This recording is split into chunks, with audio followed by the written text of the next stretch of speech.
अगर आप चैनल में पहली बार आए हैं तो सब्सक्राइब कर बेल आइकन प्रेस कर ले ताकि आप तक नोटिफिकेशन पहुंचती रहे। आज हम क्लास 10th का साइंस बुक का अध्ययन करेंगे जिसका टॉपिक है लाइट यानी प्रकाश।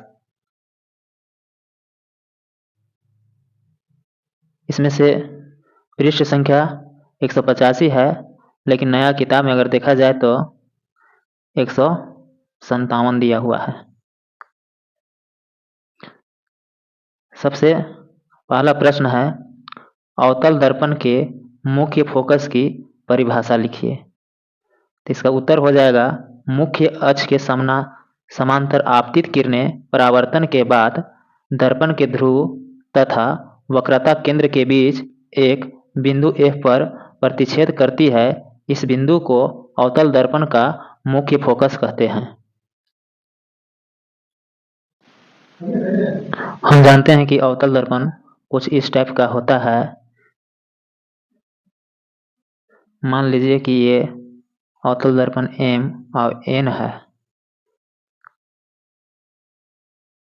यहाँ पे आपका P है जो ध्रुव का काम करेगा।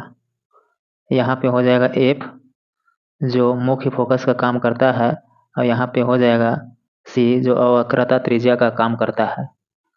मतलब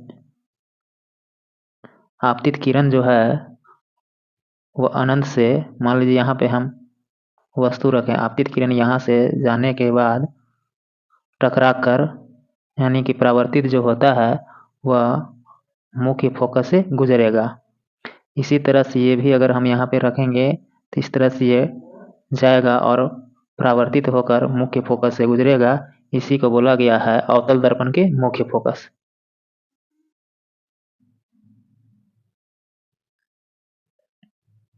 अगला सवाल है, एक गोलीय दर्पण की वक्रता त्रिज्या 20 सेंटीमीटर है, तो इसकी फोकस दूरी क्या होगा।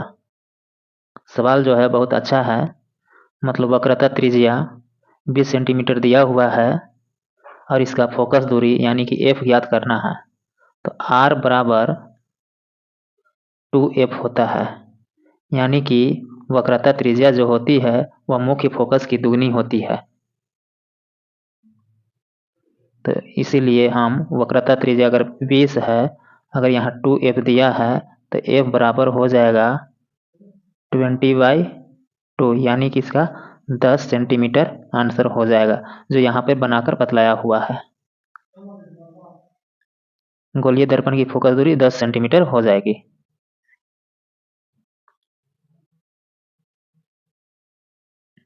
अगला सवाल है, उस दर्पण का नाम बताइए जो बीम का सीधा तथा आवर्धित प्रतिबिंब बना सके।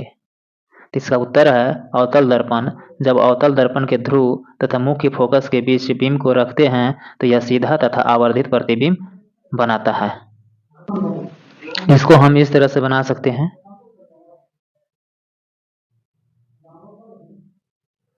बनाते हैं इस तरह से। मान लीजिए ये MN एक गोलीय दर्पण का अवतल दर्पण है। यहाँ पे हो जाएगा P, यहाँ हो जाएगा F और ये यहाँ हो जाएगा C। तो हमको बतलाना है कि जो बीम बनेगा वह सीधा तथा आवर्धित बनेगा, यानी कि हम वस्तु को मुख्य फोकस और ध्रुव के बीच रखते हैं, यानी कि यहाँ रखेंगे। तो यहाँ रखेंगे तो ये जो है यहाँ से फिर जाने के बाद ये नीचे की ओर आ जाएगा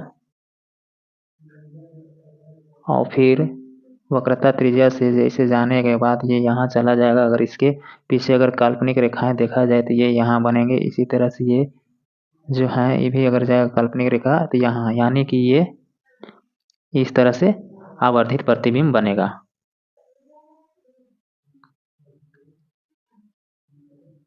अगला सवाल है, हम वाहनों में उत्तल दर्पण के पश्चात दृश्य यानी पीछे के दृश्य दर्पण के रूप में वरीयता क्यों देते हैं। तो उत्तर हो जाएगा कि उत्तल दर्पणों को इसलिए भी प्राथमिकता देते हैं यानी वरीयता देते हैं कि क्योंकि ये सदैव सीधा प्रतिबिंब बनाते हैं। अगर आप देखे होंगे किसी वाहन में उत्तल दर्पण का मतलब सीधा प्रतिबिंब बनाता है और स्पष्ट बनाता है, यद्यपि वह छोटा होता है, इनका दृष्टि क्षेत्र भी बहुत अधिक होता है क्योंकि ये बाहर की ओर वक्रित होते हैं, अतः समतल दर्पण की तुलना में उत्तल दर्पण ड्राइवर को अपने पीछे बहुत बड़े क्षेत्र को देखने में समर्थ बनाते हैं। इसलिए उत्तल दर्पण को पश्चात दृश्य में दर्पण के रूप में वरीयता देते हैं। अगला सवाल दिया गया है, उस उत्तल दर्पण की फोकस दूरी ज्ञात कीजिए, यानी कि F बराबर वाट, जिसकी वक्रता त्रिज्या 32 सेंटीमीटर दिया हुआ है। इसको हम बनाएंगे इस तरह से। हम फॉर्मूला जानते हैं, R बराबर 2F हो जाएगा। R जो है वह 32 दिया हुआ है और ये हो जाएगा 2F। अगर F का मान निकाला जाए तो 32 डिवाइडेड बाई 2, यानी कि इसका 16 सेंटीमीटर आंसर हो जाएगा। इसको इस तरह से यहाँ पे बनाया हुआ है स्पष्ट, आप इसको बना सकते हैं।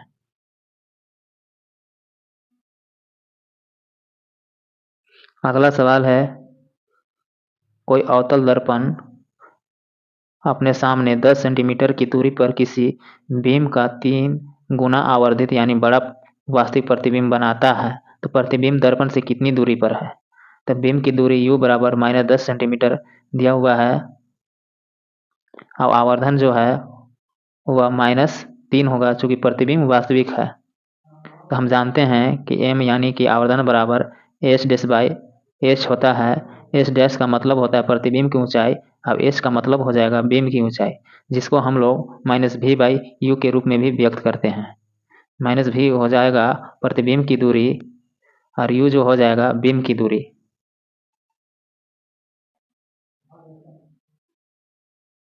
तो आप देख सकते हैं फॉर्मूला इस तरह से है। हम जो भी M जो दिया गया है वह -3 सेंटीमीटर है, माइनस भी हो जाएगा और यहाँ पे दिया गया है -10 हो जाएगा, तो माइनस से माइनस ये कट जाएगा, तो V बराबर जो हो जाएगा वह -30 सेंटीमीटर हो जाएगा, यानी कि प्रतिबिंब दर्पण के सामने 30 सेंटीमीटर की दूरी पर इसका आंसर हो जाएगा।